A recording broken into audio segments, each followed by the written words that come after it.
दोस्तों, पाकिस्तान से एक बहुत बड़ी खबर आ रही है। आप लोगों ने शायद देखा भी हो, नहीं देखा हो तो मैं अपने चैनल पर आप लोगों से शेयर करना चाहती हूँ।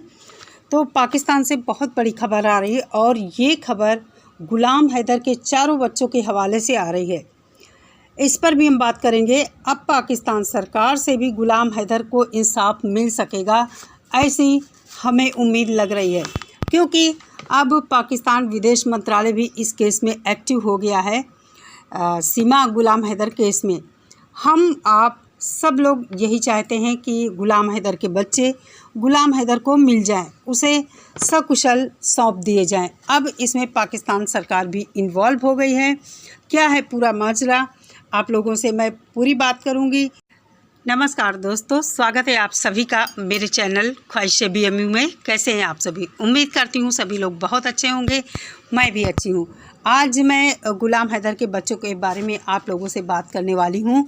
आप लोगों को भी ये लगता है कि बच्चे नाबालिग हैं और जिन बच्चों की माँ गलत रास्ते पर चल पड़े और अय्याश हो जाए, उसको सिर्फ़ और सिर्फ अपने सपनों को पूरा करना हो, अपनी अय्याशी करनी हो, तरह तरह के आदमियों से दोस्ती करना हो, कपड़ों की तरह आदमी बदलती हो, तो ऐसी माँ के पास बच्चे बिल्कुल भी नहीं रहने चाहिए। खासकर गुलाम हैदर की 3 बेटियां हैं, बेटा एक है। अभी पाकिस्तान सरकार से जो खबर आ रही है, आप लोगों से पूरी बात बताऊंगी। तो जिस भाई बहन ने मेरे चैनल को नहीं सब्सक्राइब की, प्लीज़ सब्सक्राइब कर लीजिए। वीडियो अच्छी लगे तो लाइक और शेयर भी किया कीजिए। कमेंट करके अपनी राय बिल्कुल भी देना ना भूलें। आप लोग सामने पिक्चर देख रहे हैं, सीमा हैदर। आप लोग जानते हैं इसके यहाँ कितने लोग आते हैं, कितने लोगों से मिलती है और सभी से भीख मांगती। अभी आप लोगों ने रिसेंटली देखा, इसने जो अपना फेक बर्थडे मनाया, हर वीडियो में जिसको बुलाती थी कि आप ज़रूर आएँ, साथ में गिफ्ट भी लेकर आएँ। इससे कौन कौन मिलने आया, इसके घर पाकिस्तानी लोग भी आए मिलने, वो मैं अलग से वीडियो लाऊंगी, उसके बारे में आप लोगों को अलग से बताऊंगी।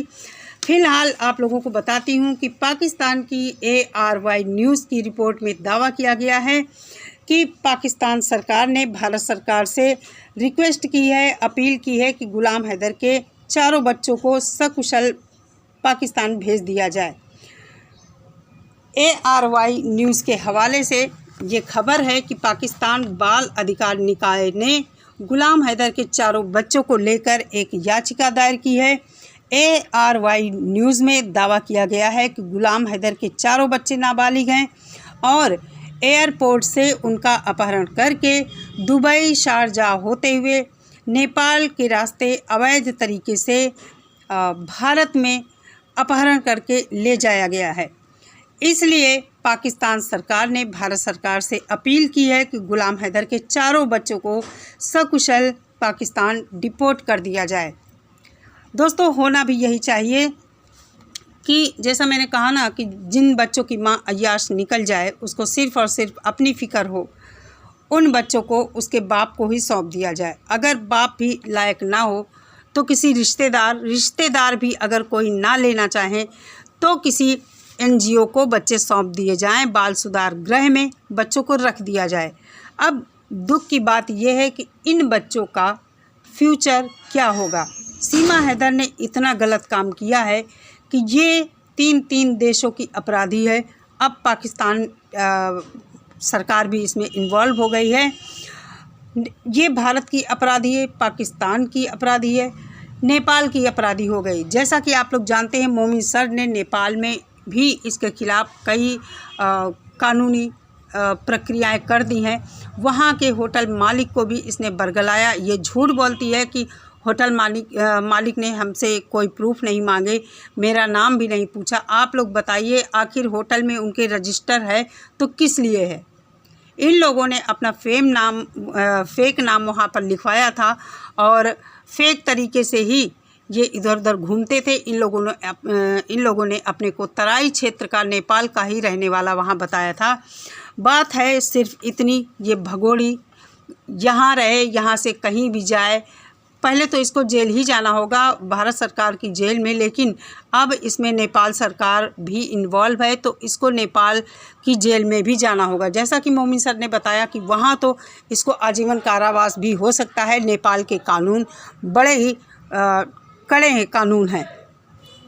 इसलिए दोस्तों मुझे भी ये लगता है, कभी कभी दया आती है कि इस महिला ने कितना गंदा काम किया है। अपनी ज़िंदगी तो खतरे में इसने डाली ही है और 4 बच्चों का जीवन भी दांव पर लगा दिया। एक बार भी इसने नहीं सोचा कि चलो हम तो अय्याशी करेंगे लेकिन हमारे बच्चों का क्या होगा। क्या कोई गैर मर्द किसी दूसरे के बच्चों को उतना प्यार दे पाता है? कहीं लाखों करोड़ों में एक आदमी ऐसा होगा जो किसी दूसरे के बच्चों को अपना पाता है, वरना कोई नहीं अपनाता है। बहुत सारे उदाहरण आप लोगों ने भी देखे होंगे कि जिन महिलाओं की शादी दूसरी हो जाती है उनकी लड़कियों और बच्चों के साथ किस तरह सौतेले बाप सौतेला व्यवहार करते हैं।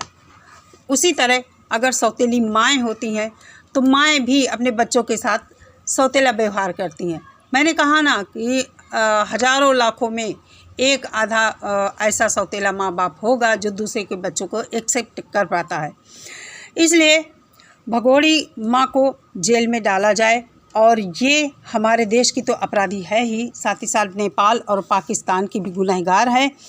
इसमें अति महत्वाकांक्षा है और इसने इसी अति महत्वाकांक्षा के चलते अपने सपनों को पूरा करने के लिए जो घृणित कृत्य किया है, इसे उसका दंड मिलना ही चाहिए, ताकि कोई भी दूसरी महिला या पुरुष इस तरह का अपराध करने से पहले 1000 बार सोचे। आप लोग देखिए ना, ये खुद को बताती है कि बहुत ही लाचार और मजबूर वहाँ थी। किस तरह इसकी वीडियो सोशल मीडिया पर आई हैं और पूरी की पूरी ये जफ़र के साथ बच्चों सहित एंजॉय करती हुई दिख रही है। देखकर इतना बुरा लगता है कि बेचारे बच्चे क्या सोचते होंगे कि कैसी ये मेरी माँ है। एक वीडियो में फरहान ने जैसा कहा कि मम्मी तो ध्यान ही नहीं देती हैं, चाहे यहाँ हो चाहे पाकिस्तान में हो। बच्चे डरे हुए हैं, सहमे हुए हैं। उनसे एक वीडियो मैंने देखा, किसी रिपोर्टर ने पूछा कि तुम्हें हैदर की याद आती है, वो कैसे पापा थे? तो यही फरहान उस वीडियो में कह रहा, पहले तो सिर हिलाता है लेकिन बाद में कहता वो अच्छे नहीं थे। रिपोर्टर ने जब और बातें गुलाम हैदर के बारे में पूछी तो उसने कोई जवाब नहीं दिया, सिर्फ इतना ही कहा कि वो अच्छे पापा नहीं हैं। किस तरह इसने बच्चों को बरगलाया है और बच्चे यहाँ तो डराए धमकाए गए हैं। इसी ने डराया धमकाया है कि अगर तुम लोग कुछ बताओगे वहाँ की बात तो ये हमको और तुम सबको मार देंगे। ये खुद इतनी बड़ी बदतमीज़ औरत है, कहती है अगर मुझे पाकिस्तान भेजा गया तो मैं बच्चों को भी मार दूंगी और खुद मर जाऊंगी। इसलिए हम सब चाहते हैं कि ये भारत की जेल में डाला जाए, इसको जल्द से जल्द इस पर कार्रवाई की जाए, क्योंकि बच्चों के फ्यूचर का सवाल है। बच्चे ना पढ़ रहे हैं ना लिख रहे हैं। आप लोग बताइए, क्या ट्यूशन के सहारे किसी बच्चे का फ्यूचर बन सकता है? बिल्कुल भी नहीं बन सकता है।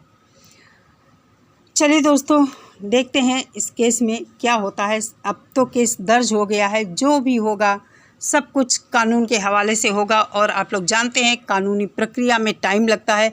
अब मुझे भी लगता है कि ये टाइम लंबा खींचेगा और कहीं ना कहीं इस केस को लंबा नहीं खींचना चाहिए, क्योंकि लंबा खींचना फिर ये भगोड़ी के हक़ में कुछ बातें हो सकती हैं, ऐसा मुझे लगता है।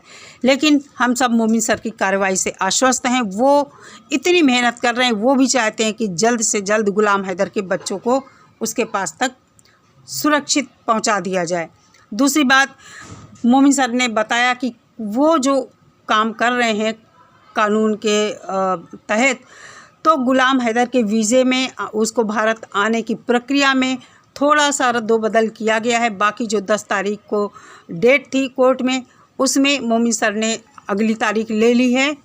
तो फ़िलहाल इतनी ही अपडेट है और देखते हैं अब पाकिस्तान सरकार भी जैसे इसमें इन्वॉल्व हो गई है तो क्या होता है, कितनी जल्दी बच्चे जाते हैं। सभी नेपाल, पाकिस्तान, भारत सरकार तीनों मिलकर काम करें और जल्द से जल्द गुलाम हैदर को, उसके बच्चों को गुलाम के हैदर के पास भेजा जाए और इस भगोड़ी, इस अपराधी को जेल में डाला जाए। चलिए दोस्तों, आज की वीडियो में इतना ही। अगली बात मैं आपसे अगले वीडियो में बताऊंगी कि भगोड़ी के घर कौन से पाकिस्तानी आए थे।